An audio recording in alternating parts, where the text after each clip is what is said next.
नौशाद साहब, नून लीग ने नारा दिया हुआ है पाकिस्तान को नवाज दो। पीपल्स पार्टी कह रही है चुनो नई सोच को। पाकिस्तान तहरीक इंसाफ कह रही है एक कौम यकसा कानून सब बराबर। अच्छा, आम वोटर जो होता है वो सियासी मंशूर के बजाय ना शख्सियत परस्ती पे, मेरी राय है, अगर आप इसे डिसएग्री करते हैं तो बताइएगा, कि शख्सियत परस्ती पे ज़्यादा वो जाती है और वो शख्सियात को देख के वोट देती है, ना कि मंशूर क्या या नारा क्या है। अगर ऐसा ही है, आप इससे एग्री करते हैं, तो आप इसकी वजह क्या समझते हैं और ये हमारे मुल्क के लिए पॉजिटिव है या फिर नेगेटिव है?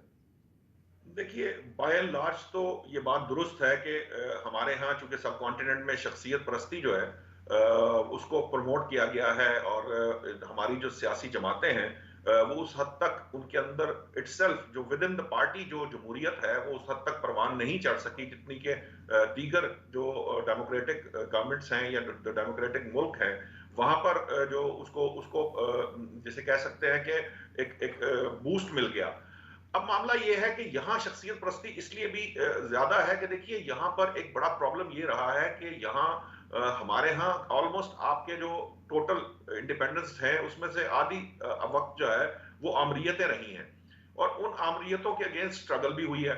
फिर उस स्ट्रगल के दौरान भी और उसके अलावा भी बहुत सारी ऐसी जिसे कह लें कि हाई हैंडेडनेस है जिसकी वजह से वो जो है फिर उसके बाद जो जमात है वो उस एक हीरो को इस्तेमाल करते हुए, आपको पता है भुट्टो आज भी जिंदा है, तो वो उन बुनियादों पर वो उनको लेकर आगे चलते हैं। और दूसरी बात यह है कि देखिए हमारे वोटर का भी मिजाज है एक्चुअली। ये सिर्फ सियासी जमातों को इसका दोष नहीं दे सकते। हमेशा सियासी जमातें, जिस तरह मैं कहता हूं कि मीडिया बेसिकली आईना है आपके मुआशरे का, इसी तरह से सियासी जमातों में भी किसी और मुल्क से लोग नहीं आते। वो मेरे और आप जैसे लोग ही मिलकर सियासी जमातें जो हैं उसको फॉर्म करती हैं।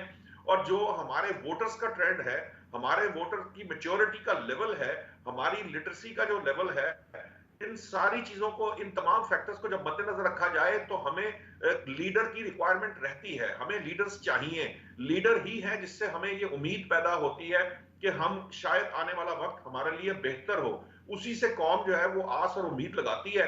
वो अलग बात है कि उस वो कितने फीसद वो उनकी उम्मीदें पूरी हो सकती हैं या नहीं हो सकती। ठीक है। लेकिन चूंकि आपके यहाँ कौम बहुत सी चीजों से डिप्राइव्ड है, उनको बहुत से हकूक उनके पास नहीं है, बहुत से उनके मसाइल हैं, चाहे वो मुआशरती हो, चाहे वो मुआशी हो, चाहे वो सियासी हो या कानूनी हो, आईनी हो। ये तमाम मामला जो हैं वो उस सतह पर नहीं है जहां होने चाहिए। तो फिर उनका जो अलम बुलंद करता है हमारी कौम जो है वो उसके पीछे चलना शुरू कर देती है। और चलने के बाद उन्हें जो वो शख्सियत के गिर्द घूमना शुरू कर देती है और ठीक शख्सियत है। के पर्सपेक्टिव में ही जो है ना वो आगे बढ़ती है। ये ठीक। जो एवोल्यूशनरी प्रोसेस है विद इन द पार्टी और जो वोटर्स की साइकी है, इसको अभी बदलने में वक्त लगेगा। इस पे बहस की जा सकती है कि अब तक क्यों नहीं हुआ, हो जाना चाहिए था, या हो पाएगा कि नहीं हो पाएगा। लेकिन मेरा ये ख्याल है कि ये जो एवोल्यूशनरी प्रोसेस जारी है, अल्टीमेटली देखिए इस दफा लोग इस पे क्रिटिसाइज करते हैं इस बात पे कि पाकिस्तान तहरीक इंसाफ का इंट्रा पार्टी इलेक्शन कमीशन ने इतनी बारीक बीनी से क्यों देखा है। इसकी जो भी लॉजिक्स से हटकर मैं एक बात करूं, मैं इस क्योंकि वो उनके लोगों ने उसको चैलेंज किया, आर्टिकल 256 पीटीआई ने खुद शामिल कराया, ये सारी डिबेट अलग है। लेकिन इससे एक प्रेसिडेंट सेट हुआ है और उस प्रेसिडेंट का फायदा ये होगा कि जो बाकी दीगर जमातें हैं वो भी मजबूर होंगी आइंदा अपने आइन के तहत अपने इलेक्शन करवाने का, वगरना ठीक है। उनको भी मसाइल का सामना करना पड़ेगा।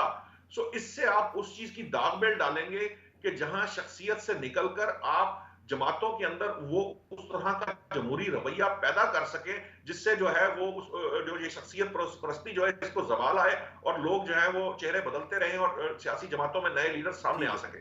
ठीक है।